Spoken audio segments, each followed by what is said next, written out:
કંઈ મીઠું ખાવાનું મન થાય કે કોઈ ઓકેઝન હોય કે 11મી શરીફ હોય કે દિવાળીનો સમય હોય, આ મીઠા જરદાની રેસીપી તમે ટ્રાય કરશો તો તમને ખૂબ ગમશે. ખાવાવાળા દરેક જણ તમારી તારીફ જરૂરથી કરશે.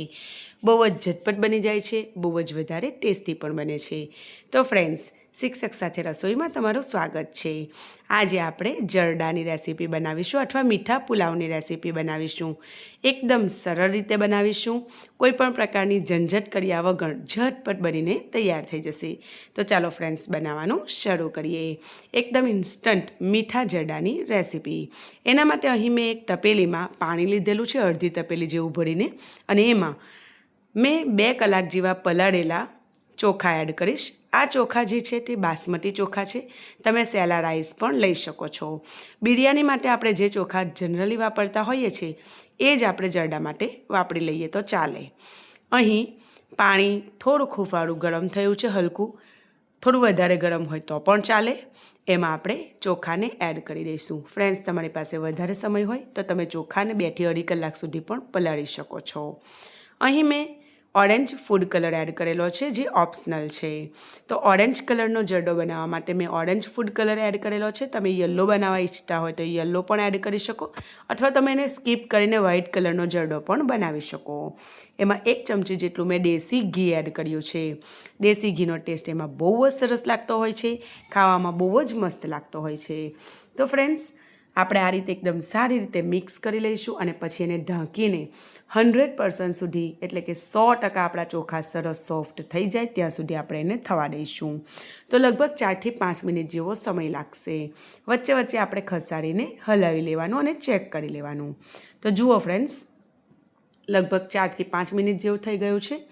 તો હું તમને એક દાણો મેશ કરીને બતાવું. અત્યારે બહુ જ ગરમ છે, તો જો એકદમ ઇઝીલી મેશ થઈ જાય છે. એકદમ મસ્ત 100% કૂક થઈ ગયો છે.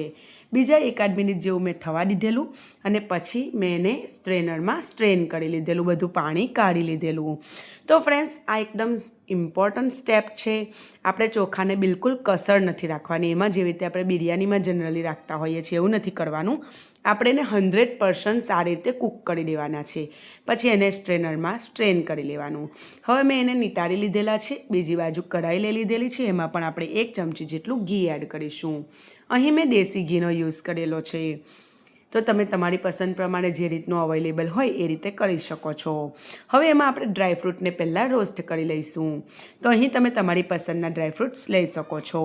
મેં સૂકું કોપરું, બદામ અને કાજુ લીધેલા છે, અને એની ક્વોન્ટિટી 8-10 કાજુ બદામ લીધેલા છે, અને થોડુંક કોપરું મેં આ રીતે નાની નાની લંબાઈમાં કાપી લીધેલું છે. તો પહેલાં બદામ અને કોપરાને સારી રીતે આપણે રોસ્ટ કરી લઈશું અને પછીથી આપણે કાજુ એડ કરીશું. ગેસની ફ્લેમ મેં મીડિયમ ટુ સ્લો રાખેલી છે.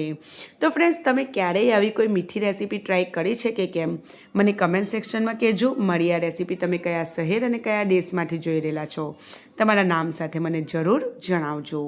એ જાણીને મને ખૂબ ખુશી થતી હોય છે. હું તમારો આભાર પણ વ્યક્ત કરી શકું.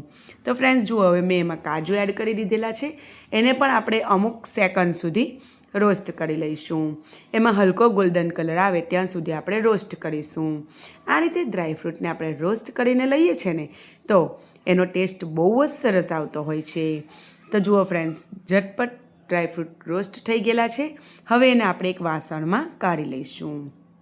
હવે ફ્રેન્ડ્સ, આપણે એને કાઢ્યા પછી સાઈડ પર મૂકી દઈશું. આપણે એને છેલ્લે ગાર્નિશિંગમાં યુઝ કરીશું. હવે એમાં સેમ પેનમાં આપણે એક બીજી નાની ચમચી જેટલું ઘી એડ કરેલું છે, અને એમાં આપણે જે નિતારેલા ચોખા છે ને, ચાવલ બાફેલા, એ આપણે અડધા ચાવલ અહીં એડ કરીશું. તો ફ્રેન્ડ્સ, અહીં મેં 1.5 વાડકી જેટલા ચોખા લીધેલા. મેં શરૂઆતમાં તમને ક્વોન્ટિટી કહેવાનું ભૂલી ગઈ. તમે તમારી પસંદ પ્રમાણે ગમે એટલી ક્વોન્ટિટીના લઈ શકો છો. ખાલી ધ્યાન એટલું રાખવાનું કે જેટલા તમે ચોખા લો છો ને, એટલી જ તમારે ખાંડ લેવાની છે. પછી તમારે જેટલી ક્વોન્ટિટીમાં બનાવવું હોય તમારી મરજી પ્રમાણે તમે બનાવી શકો છો. ઓકે, અત્યારે ઘી બહુ જ ગરમ થઈ ગયું હતું, એટલે મેં ગેસની ફ્લેમ થોડીક વાર માટે બંધ કરી દીધેલી છે. તમે બિલકુલ સ્લો પણ કરી શકો. અડધા ચોખા મેં બાફેલા અહીંયા નાખ્યા છે કઢાઈમાં. એમાં આપણે અડધી ખાંડ એડ કરી દઈશું.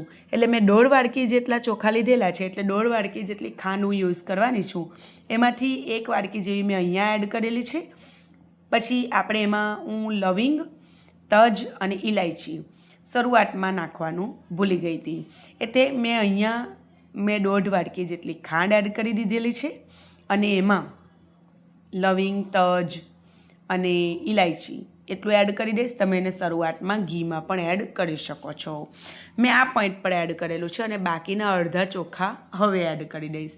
ખાંડમાં પણ તમે અડધી ખાંડ પહેલાં, અડધી ખાંડ પછી એ રીતે એડ કરી શકો છો. મેં ખાંડ 1.5 વાટકી સાથે લઈ લીધેલી છે. ચોખા મેં 2 પોર્શનમાં એડ કર્યા છે. પહેલાં ચોખાનું લેયર બાફેલા, પછી ખાંડનું લેયર, પાછું ચોખાનું લેયર, એ રીતે મેં કર્યું છે. અને ઉપર હવે જે ડ્રાયફ્રૂટને આપણે રોસ્ટ કરીને રાખેલા છે અને ઘીમાં, એને આપણે સરસ રીતે ઉપર ચોખાની ઉપર ગાર્નિશ કરી લઈશું. અને પાછા થોડાક બચાવીશું, એ આપણે છેલ્લે પણ ગાર્નિશિંગમાં યુઝ કરી શકીએ. તો જુઓ, મેં ગેસની ફ્લેમ હવે ચાલુ કરી દીધી. જો કે તમે ના બંધ કરો ને ફ્રેન્ડ્સ તો પણ ચાલે, પણ ઘી બહુ ગરમ થઈ ગયેલું એટલે ચોખા નીચેથી ચોંટે નહીં, તે માટે મેં બંધ કરી દીધેલું. હવે મેં બિલકુલ સ્લો ફ્લેમ પર ગેસની ચાલુ કર્યો છે અને એમાં બધા ડ્રાયફ્રૂટને આ રીતે આપણે એડ કરીશું. થોડાક તમે ગાર્નિશિંગ માટે રાખી શકો છો. સાથે સાથે એમાં મેં તૂટી ફ્રૂટી પણ એડ કરેલી ફ્રેન્ડ્સ. બાળકોને બહુ જ ગમતી હોય છે. લુકવાઇઝ બહુ મસ્ત લાગે છે અને ખાવામાં પણ બહુ સરસ દેગના જેવી રીતે હોય છે, જરડા એવી રીતે લાગતો હોય છે. તો મેં તૂટી ફ્રૂટી પણ એડ કરેલી છે. Green colour, red colour, yellow colour, એવી મલ્ટી કલરની મારી પાસે 2-3 કલરની છે, મેં એડ કરી. ઉપરથી પણ મેં 1 ચમચી જેવું ઘી એડ કરેલું છે. હવે આપણે એને ઢાંકીને ફ્રેન્ડ્સ મીડિયમ ફ્લેમ પર 3 થી 4 મિનિટ થવા દઈશું, જેથી ખાંડ જે છે તે પોતાનું પાણી છોડશે, ચાસણી જેવું ઓટોમેટિક અંદર થશે. અને જો હું તમને બતાવું, જો ખાંડે પોતાનું પાણી છોડ્યું છે ને, તો એ રીતે હવે આપણે ગેસની ફ્લેમ મીડિયમ હાઈ કરી દઈશું, મીડિયમ ટુ હાઈ તરફ. અને આ પાણી સુકાઈ જાય ત્યાં સુધી આપણે એને થવા દઈશું. તમે ઢાંકીને પણ કરી શકો છો. હું આ રીતે સરસ થોડુંક લેવલ કરી અને ઢાંકીને થવા દઈશ અને વચ્ચે વચ્ચે થોડી વારે ચેક કરતી રહીશ, જેથી બિલકુલ અંદરથી ચોંટે ના નીચેથી. અને સાથે સાથે બિલકુલ સરસ બધી ચાસણી છે તે ડ્રાય થઈ જાય અને બધા ચોખામાં એક રસ ભળી જાય, એકદમ સોફ્ટ બનશે. જુઓ, ફક્ત 3 થી 4 જ મિનિટમાં હાઈ ફ્લેમ પર તમે જોઈ શકો છો બધું પાણી બળી ગયું છે. હવે હલકા હાથે મેં બધું મિક્સ કરી દેલી છું. ફ્રેન્ડ્સ, તમને જોતાં જ ખબર પડતી હશે કે કેટલા ફાઇન આપણા મીઠા ચાવલ બન્યા છે, અથવા આપણે જરડો પણ કહીએ. અમારા ભરૂચની ભાષામાં તો એને જરડો કહેવામાં આવે છે. તમારે ત્યાં એને કયા નામથી ઓળખે છે એ પણ મને જરૂર જણાવજો. તો ફ્રેન્ડ્સ, આપણો જરડો બનીને બિલકુલ તૈયાર છે. આ ટાઈમ પર આપણે ગેસની ફ્લેમ બંધ કરી લઈશું. ગરમા ગરમ એને સર્વ કરીશું.